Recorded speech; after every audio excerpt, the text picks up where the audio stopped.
तुलसी पर जल चढ़ाया और रसोई में सास की मदद करने लगी। गौरी देवी ने मुस्कुराते हुए कहा, बेटी तुम अभी नई हो, थोड़ा आराम भी कर लिया करो। सीता बोली, मां जी, ये घर अब मेरा भी है, इसकी सेवा करना मेरा सौभाग्य है। सीता की बातें सुनकर गौरी देवी का मन खुशी से भर गया। कुछ दिनों बाद सीता ने नदी किनारे खाली पड़ी जमीन देखी।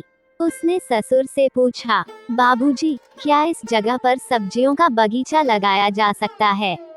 पूरे परिवार ने उसकी बात मान ली। अगले ही दिन सभी ने मिलकर जमीन साफ की। मोहन ने खेत जोता, रामदास ने बीज खरीदे और सीता ने अपने हाथों से टमाटर, बैंगन, लौकी, मिर्च और धनिया के बीज बो दिए। हर सुबह सीता नदी से पानी भरकर पौधों को सींचती।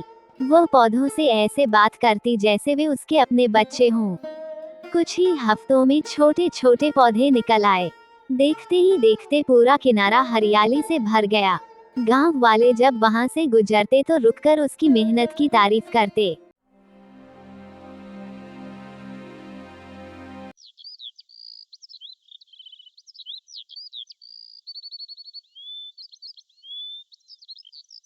बरसात के बाद का मौसम था। चारों ओर हरियाली छाई हुई थी। एक शांत नदी गांव के किनारे कल कल बहती थी। उसी नदी के पास बसा था सुंदर गांव हरिपुर। गांव के चारों ओर आम, नीम और पीपल के पेड़ थे। खेतों में धान की फसल लहलहा रही थी। पक्षियों की मधुर आवाज पूरे वातावरण को और भी सुंदर बना देती थी। इसी गांव में रहता था किसान रामदास का परिवार। रामदास मेहनती और ईमानदार व्यक्ति था। उसकी पत्नी गौरी देवी पूरे गांव में दयालु स्वभाव के लिए जानी जाती थी। उनका बेटा मोहन और नई बहू सीता परिवार की शान थे। सीता की शादी कुछ ही दिनों पहले हुई थी। जब वो पहली बार अपने ससुराल पहुंची तो उसने देखा कि घर के सामने रंग बिरंगे फूलों का बगीचा था। पीछे की ओर नदी बह रही थी और उसके किनारे केले, नारियल और बांस के पेड़ हवा में झूम रहे थे। सीता ने मन ही मन सोचा, कितना सुंदर है मेरा नया घर। अगर मैं भी मेहनत करूं तो इसे और भी सुंदर बना सकती हूँ। अगली सुबह वह सूरज निकलने से पहले ही उठ गई।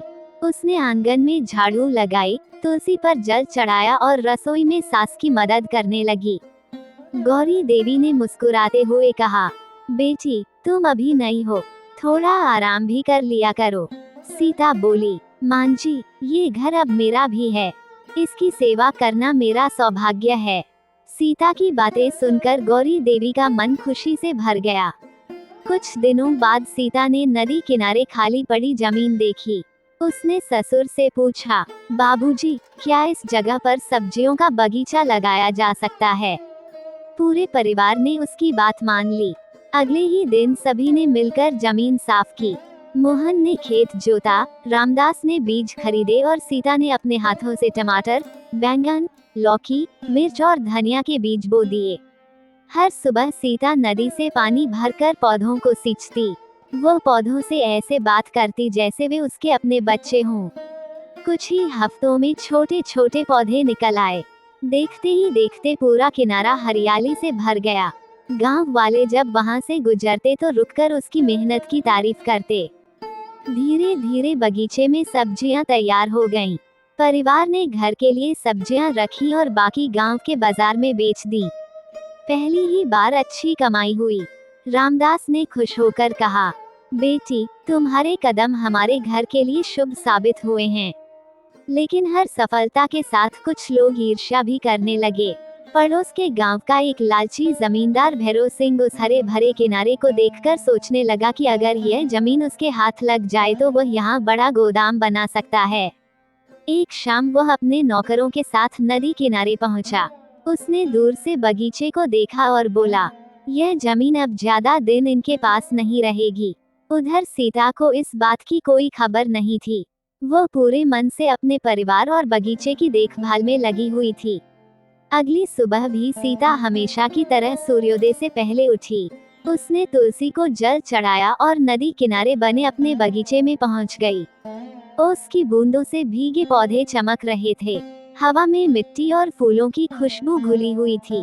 सीता ने मुस्कुराते हुए पौधों को पानी दिया और मन ही मन भगवान का धन्यवाद किया। उधर लालची जमींदार भैरव सिंह अपनी चाल चलने की तैयारी कर चुका था। उसने गांव के कुछ लोगों को बहलाकर ये अफवाह फैलानी शुरू कर दी कि नदी किनारे की जमीन सरकार की है और जल्द ही वहां से सभी को हटाया जाएगा। रामदास चिंतित होकर बोले, अगर यह सच हुआ तो हमारी सारी मेहनत मिट्टी में मिल जाएगी। सीता ने शांत स्वर में कहा, बाबूजी, डरने से समस्या हल नहीं होगी, पहले सच्चाई जानना जरूरी है। अगले दिन सीता और रामदास तहसील कार्यालय पहुँचे। वहाँ पुराने भूमि रिकॉर्ड निकाले गए। काफी खोजबीन के बाद पता चला कि वो जमीन वर्षों पहले रामदास के दादा के नाम दर्ज हुई थी और सभी कागज पूरी तरह सही थे। ये देखकर सभी ने राहत की सांस ली। कुछ ही दिनों बाद लगातार 3 दिन तक तेज बारिश हुई। नदी का जलस्तर तेजी से बढ़ने लगा।